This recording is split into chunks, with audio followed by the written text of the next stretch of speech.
Hey, it's me, MLB. Here is chapter 16 of Heard You Like Me, and this one is titled Momo is Falling. Momo was back to being very affectionate that morning, and you loved how she hung off you and always looked into your eyes, but there were times you noticed her having to look away or blushing, and you had to just accept that and push it aside.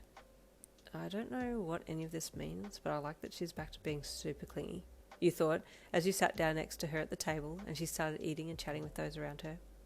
While you were there, Jirou brought over her bowl of cereal, and you beckoned her to come and sit over with you and Momo. Got a seat with your name on it, you said with a smile to her. Come and sit next to me, keep me company. Oh, good morning, Jirou, Momo said from your other side. Hey, Jirou replied with as much happiness as she usually did for first thing in the morning, and you grinned. Ah, good to see my girlfriends are getting along this morning, you joked. Her and Momo's internal monologue suddenly went berserk, and you had to scramble to try and make sense of their garbled thoughts. Both were just as startled as the other, and in the end you couldn't work out what they were saying, and so you had to quickly apologise with a laugh. Jeez, sorry, I didn't mean to cause such an uproar, you replied with a sweat-dropped look on your face, to which everyone looked at you since the room had been relatively silent until you'd spoken. Oh, don't mind me talking to myself again? Damn, this breakfast is good, you said out loud, and your odd outburst broke the ice. So how's everyone's patrol yesterday? Hagakure asked from across the table to you. Great, we caught a thief before he even got to execute his plan, you chuckled. What? Hagakure asked. Then she remembered your quirk.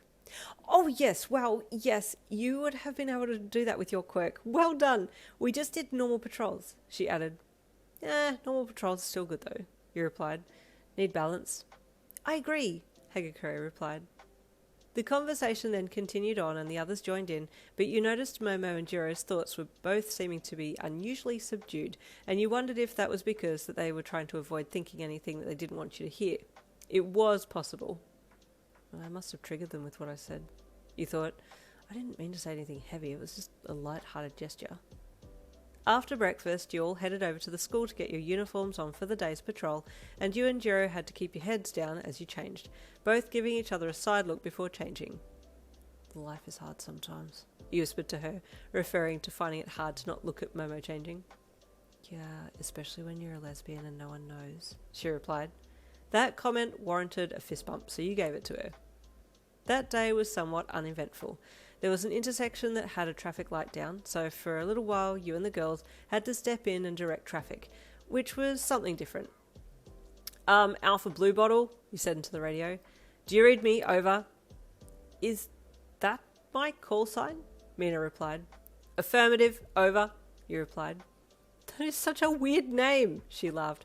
Why am I Alpha Blue Bottle? Over. You're next to a giant sign advertising Pocari Sweat, and it's in a blue bottle. So you're Alpha Blue Bottle. Over, you replied. I have a question. Over. Jirou's voice then came onto the radio. Why am I manhole? Over. Because you're standing on a manhole? Over, you replied. What are you on? Over, Jirou asked. I don't know, the spectrum. Pay attention to your cars, manhole. Over. You could see all the girls laughing from where you were standing, and then Momo suddenly called through the radio. Unhinged train wreck, move your cars through, over, she called, and you snapped to attention. That's me, over, sending them through, boots, over, you replied cheekily. Oh, my poor boots, Momo wailed into the radio. Their cars splashed mud all over them, over.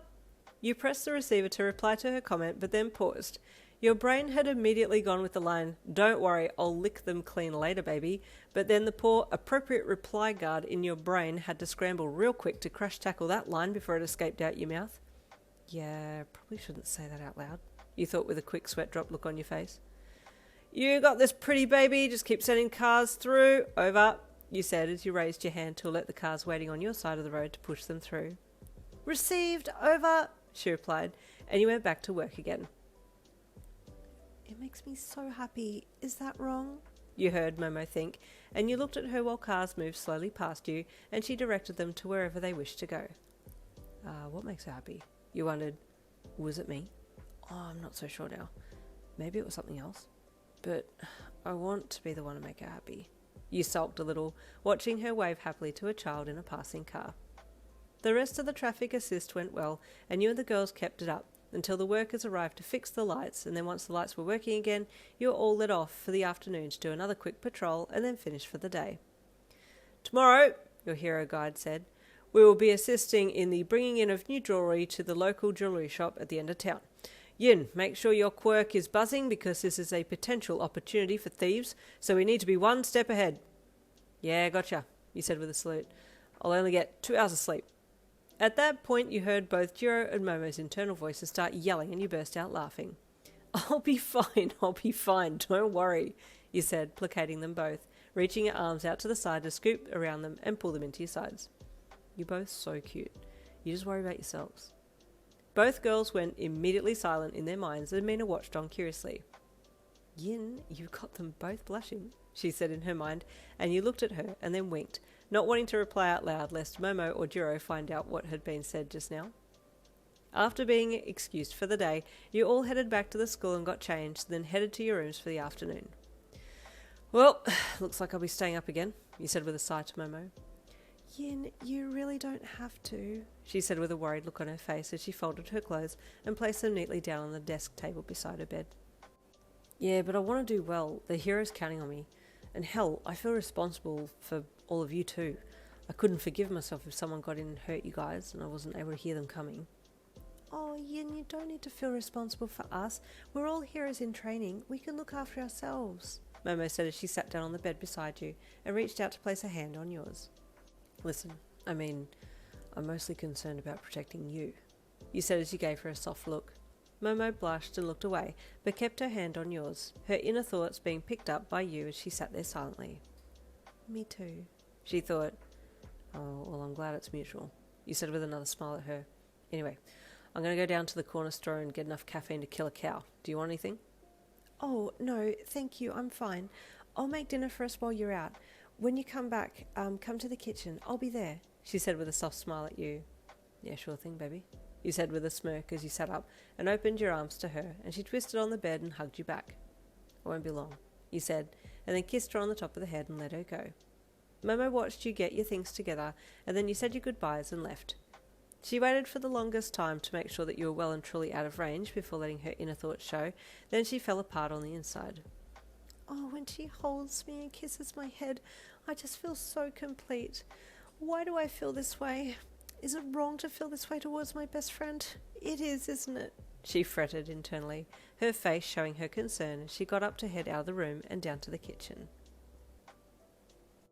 Oh, she got them feelings happening. Stay tuned for chapter 17 coming tomorrow. I'll see you then.